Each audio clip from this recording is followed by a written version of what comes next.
So, being a dedicated follower of fads and trends and all the latest fashions, and somebody that's always got the finger on the pulse, I thought I'd better get in on the well, not really the ground floor. I'm a bit late to the party now. The sort of worldwide fad of restoring 70s and 80s Matchbox cars in such a way that they look like they could have been factory variants, but actually aren't.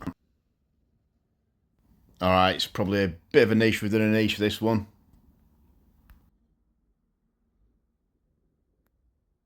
So yeah, the idea is to make variations that conceivably the manufacturer could have made themselves, or just maybe just variations that you'd have liked to have seen yourself. So yeah, some of these were done using an airbrush and using relatively expensive paint. Some of them were just blasted on with very cheap aerosols. So this is just to give you an idea of just because you might not have an airbrush, you might not want to be buying fancy paints, you might not have a lot of money to spend on this, but you'll still be able to make some quite mad variations, because as I go through these you might be quite surprised how some of them were done. So that's what we're going to do. So I'll stop going on about nonsense, and we'll just go through them. Basically, that's the only way to do this. So starting with the I mean, you may be familiar with the Transit. That was the Transit pickup. I put a video up detailing the full restoration of that, so you'll know that's been mirror polished and it's been airbrushed in a paint that I actually made up myself. So yeah, that's probably one of the ones that requires a little bit more investment in terms of time and money. Same with the Rover Sterling. I did a video all about that recently. We're pushing the boundaries of what could have been a factory variant, really, with ones like that, because I don't think they ever, well, as far as I know, they never mirror polished anything and used transparent paint. They did use transparent paint though. They used it quite extensively. They often used to use transparent paints over a silver or gold base coat to create to create, in my opinion, the best colours they ever made. Those really lovely kind of candy metallics. Yeah, so the Clipper, that's another one that's been, you've already seen it, that's old news. So let's get to the others. This is a recent one, so recent I haven't even put it back together properly yet. So it's the Dodge Daytona. It's not that far from the original, really. I mean, they didn't have a black bonnet, fair enough, but they did do it in like a metallic red over silver. All I've done really is just giving it a much more vivid tone of red, because theirs was more like a maroon. This is a bright red. I did this using cheap silver aerosol, because if you practice your technique, that's the very one. Practice your technique and you're patient with it, you'll get just as good a result with a cheap £3 aerosol as you will with anything else. And then I did use the airbrush. If you want to know any more about the airbrush, I mean, it's a very cheap, easy to use, low maintenance sort of thing. There's a full video about all the machinations of that. But just to give you an idea, I mean, it's not been in camera up to now, and all of a sudden it's just been revealed. So yes, there are ones that haven't been seen yet. It's another one of my favourite castings. Done it very similarly, but with this one I just used a slightly pinker shade of red, and the base coat underneath was itself airbrushed as well. So that was kind of doing it the expensive way. In terms of the finish, there's absolutely no difference whatsoever. So don't ever worry about the cheap rattle cans. They're absolutely fine for this sort of thing. That's Renault 5. I mean, I broke the rules a little bit by putting a few details on the front, and it's not the end of the world. To make up for it, I didn't do it on the back. It's not that dissimilar to one of the colours you could get these in anyway, really, but I've just made it a little bit more sort of turquoisey. That again was airbrushed silver base coat and then airbrushed that sort of teal over the top. So we're going through the ones that are a little bit more faffy and a little bit more complicated to do, and then we gradually get to the easier ones. We'll do it that way. I mean, the Ferrari's been seen before. There's a full video about that. Unless you haven't seen that, in which case, like I've said this before, but that video ain't going to watch itself. So this one, again, this is another one, silver base, airbrushed red over the top. But what I did with this, what went under that was this stuff. you'd think that was the most rubbish paint in the world, purports to be chrome. You think, yeah, right, of course it's going to be chrome. It sort of is. It is a little bit of a chrome effect, but once you get some nice candy paint over the top, it does indeed look quite chrome underneath, and it saves you mirror polishing it, and you get almost the same kind of effect. So that, all right, yeah, I had to use the red candy over the top using the airbrush, but the base coat certainly wasn't expensive, and it has still created a nice effect. But like this one, I mean, forget the fact that I've had to fill the roof because you couldn't get a non-police car version of this. Forget that for now. Just don't worry about that. Just concentrate on the body itself. I mean, that's a cheap one. It looks a fairly convincing sort of 70s Matchbox style colour. That's the kind of colour that they easily could have done this in, if you think about it. And that is just a straight aerosol. Here it is. I've still got it. I've done absolutely loads with it. And look, you can see the price there for all that. And I've probably done about 20 cars already, and there's still a good bit of it left to go. So that was easy. Bit of lacquer on top.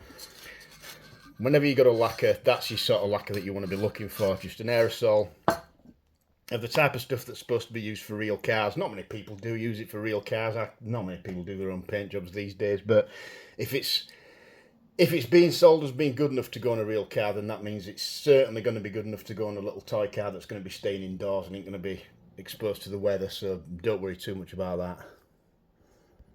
If you really don't want an airbrush and you really don't want the hassle of that, but you want some transparent red that you can put over something to create things like this, this 928 was done with just the base coat on its, just the base coat, because it's a two-stage paint, of a colour called Soul Red. It's a Mazda colour. You'll see it in a lot of current Mazdas, and it is translucent, so you can get it in an aerosol. All right, you're not going to be able to get it in usual kind of cheap shops or anything. You've got to go to a paint supplier, like an automotive paint supplier, with the colour name or the colour code, and they'll generally make you up an aerosol. All right, it'll cost you about maybe £20, something like that, but you'll have enough in there to do 20 or 30 at least.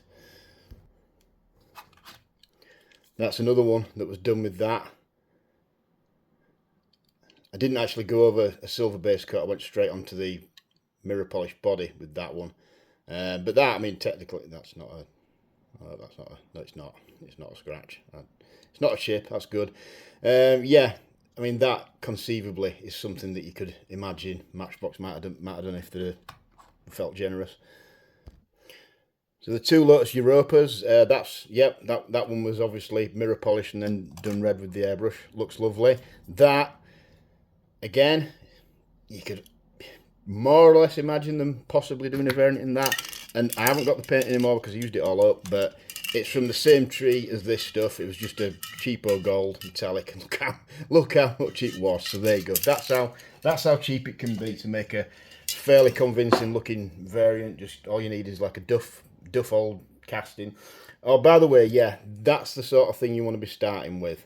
Something that costs you next to nothing because it's absolutely denuded of paint, but when you look at it, there's no actual damage. Like the wheels can be saved, the wheels can be refurbished, they will come up fine. This will end up like this, and I know that because this was like this to begin with. So that's the kind of thing you want. You know that glass is going to come back. It's not cracked. I've got a separate video for the glass polishing for refurbing glass.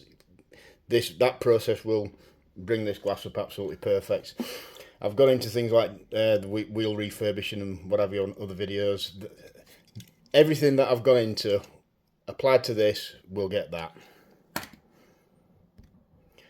You could just not bother painting at all.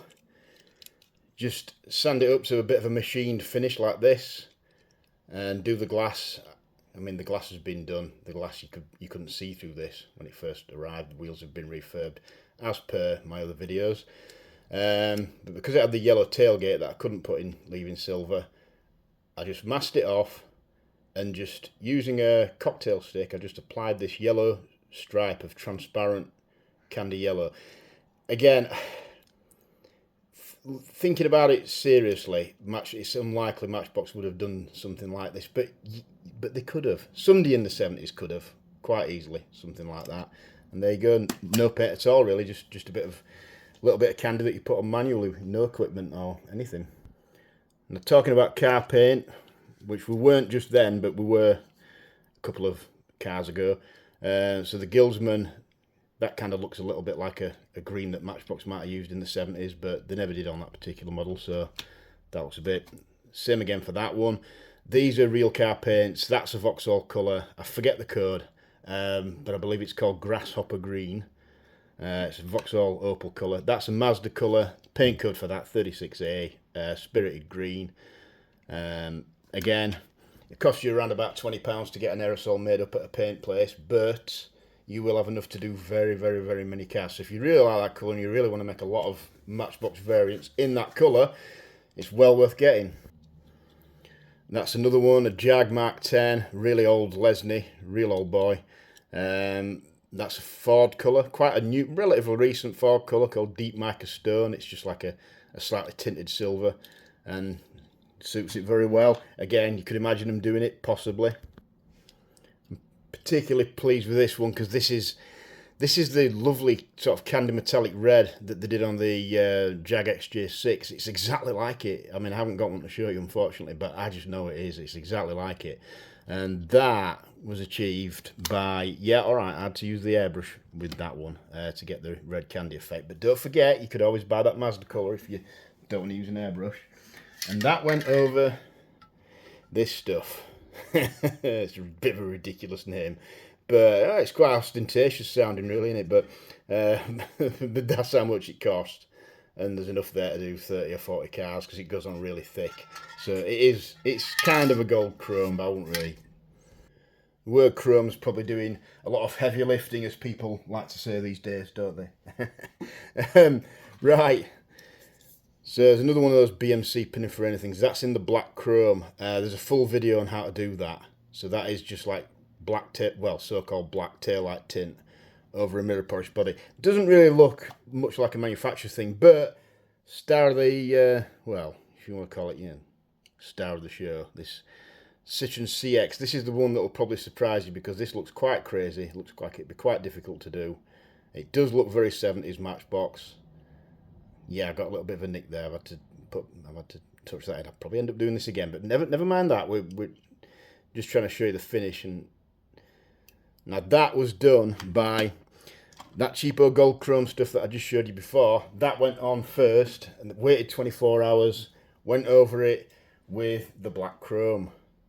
The only thing you got to remember with the black chrome is do not lacquer it. For whatever reason, it reacts to lacquer. So, but if you look at the finish that you get from it, it's its own lacquer. It doesn't actually need, you don't need, you would, not only can you not lacquer it, it's okay, you don't need it either.